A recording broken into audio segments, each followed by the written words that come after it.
ഈശോയിൽ പ്രിയപ്പെട്ട സൗരങ്ങളെ കിടക്കാനുള്ള സമയമായി. ഒരു വചനം വായിച്ച് പ്രാർത്ഥിച്ചിട്ട് നമുക്കിന്ന് കടന്നുറങ്ങാം കേട്ടോ. ഈ വചനം നിങ്ങളെ ഒത്തിരിയധികം ശക്തിപ്പെടുത്തുമെന്ന് ഞാൻ പ്രത്യാശിക്കുക. ഈ പ്രഭാഷകൻ്റെ പുസ്തകത്തിലാണ് ഞാൻ വായിച്ചിട്ട് അധികം ശ്രദ്ധിക്കാതെ പോയ വചനഭാഗങ്ങളൊന്നാണ് ഇന്ന് ഷെയർ ചെയ്യുക. എൻ്റെ ഒരു കൂട്ടുകാരൻ അച്ഛൻ എനിക്ക് ഫോർവേഡ് ചെയ്ത് തന്ന ഒരു വചനമാണിത്. ശരിക്കും പറഞ്ഞാൽ ഞാനത് ശ്രദ്ധിച്ചില്ലല്ലോ നേരത്തെ. ഈ പ്രഭാഷകൻ്റെ പുസ്തകം എനിക്ക് പഴയ നിയമത്തിൽ പേഴ്സണലി ഒത്തിരി ഇഷ്ടമുള്ള പുസ്തകങ്ങളൊന്നാണ്.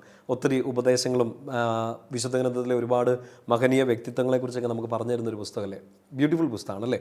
അപ്പോൾ ഈ 51-ാമത്തെ അധ്യായം ലാസ്റ്റ് ചാപ്റ്ററാണ്.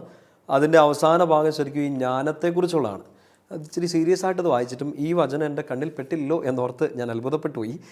ഞാനത് നിങ്ങളുമായിട്ടൊന്ന് ഷെയർ ചെയ്യാണ്. 51-ാമത്തെ അധ്യായം പ്രഭാഷകൻ 51 അതിൻ്റെ 10 മുതലുള്ള വാക്യങ്ങളാണ്, 10-12.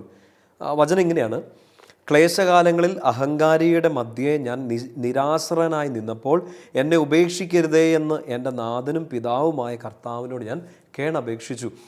വചനത്തിൻ്റെ അർത്ഥം മനസ്സിലാക്കുക.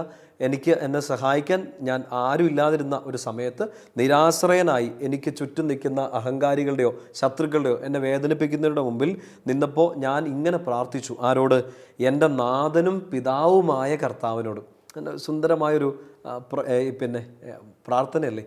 ഞാൻ ആരോടാണ് ഇത് പ്രാർത്ഥിക്കുന്നത്? എൻ്റെ നാഥൻ, എൻ്റെ അതോറിറ്റി, എൻ്റെ യജമാനൻ, എൻ്റെ ലോർഡ്, എൻ്റെ അദോനായി, എൻ്റെ കാര്യത്തിൻ്റെ ഇൻചാർജ്, എൻ്റെ ജീവിതത്തിൻ്റെ ഇൻചാർജായ എൻ്റെ നാഥനും എൻ്റെ പിതാവും എൻ്റെ അപ്പായോട് എൻ്റെ കർത്താവിനോട് ഞാൻ പ്രാർത്ഥിക്കുകയാണ്. ഒന്നുകൂടെ എനിക്ക് കൊതി വരുന്നു.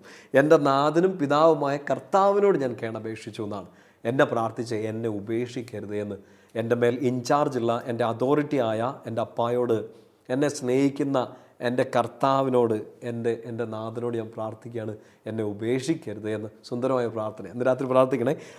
11-ാമത്തെ വാക്യം ഇങ്ങനെയാണ്: അങ്ങയുടെ നാമം ഞാൻ നിരന്തരം പ്രകീർത്തിക്കും, അങ്ങേക്ക് ഞാൻ കൃതജ്ഞതാ സ്തോത്രങ്ങൾ ആലപിക്കും. എൻ്റെ പ്രാർത്ഥന അവിടുന്ന് ശ്രവിച്ചു. എന്ന് വെച്ചാൽ കഴിഞ്ഞ നാളുകളിലെല്ലാം എന്നെ സഹായിച്ച, എന്നെ ശ്രവിച്ച എൻ്റെ അപ്പായ്ക്ക് ഞാൻ നന്ദി പറയുകയാണെന്ന് പ്രഭാഷണ പുസ്തകത്തിലൂടെ ഈ വചനം നമുക്കൊരു ബോധ്യം തരികയാണ്. 12-ാമത്തെ വാക്യം ഇങ്ങനെയാണ്: അവിടുന്ന് എന്നെ നാശത്തിൽ നിന്ന് രക്ഷിക്കുകയും ദുസ്ഥിതിയിൽ നിന്ന് മോചിപ്പിക്കുകയും ചെയ്തു. അതിനാൽ ഞാൻ അങ്ങേക്ക് നന്ദിയും സ്തുതിയും അർപ്പിക്കും. കർത്താവിൻ്റെ നാമത്തെ ഞാൻ വാഴ്ത്തും. പ്രിയപ്പെട്ട സഹോദരങ്ങളെ, ഒരു 3 വചനങ്ങളേ ഉള്ളൂ. അതിൻ്റെ അർത്ഥമൊക്കെ നിങ്ങൾക്ക് മനസ്സിലായെന്ന് കരുതുന്നു. അത് നിന്ന് വായിക്കണേ, വായിച്ചിട്ടേ കിടന്നുറങ്ങാവുള്ളൂ.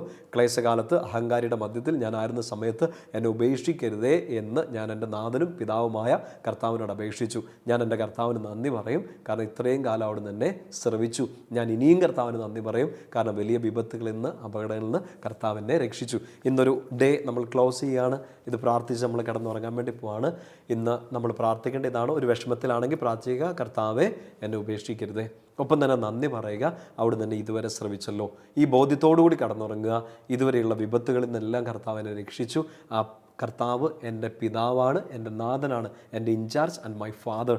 ആ കർത്താവ് എന്നെ ഉപേക്ഷിക്കില്ല. ആ ബോധ്യത്തോടെ വചനം പ്രാർത്ഥിച്ച് സമാധാനമായിട്ട് ഇന്ന് കടന്നുറങ്ങുക. ഈശോ നിങ്ങളെ അനുഗ്രഹിക്കട്ടെ. നമ്മുടെ കർത്താവ് ഈശോ മിശിഹായുടെ കൃപയും പിതാവായ ദൈവത്തിൻ്റെ സ്നേഹവും പരിശുദ്ധാത്മാവിൻ്റെ സ്വഭാവവും കൂടി ഉണ്ടായിരിക്കട്ടെ, ഇപ്പോഴും എപ്പോഴും എന്നേക്കും. ആമേൻ. ഈശോ മിശിഹായ്ക്ക് സ്തുതിയായിരിക്കട്ടെ.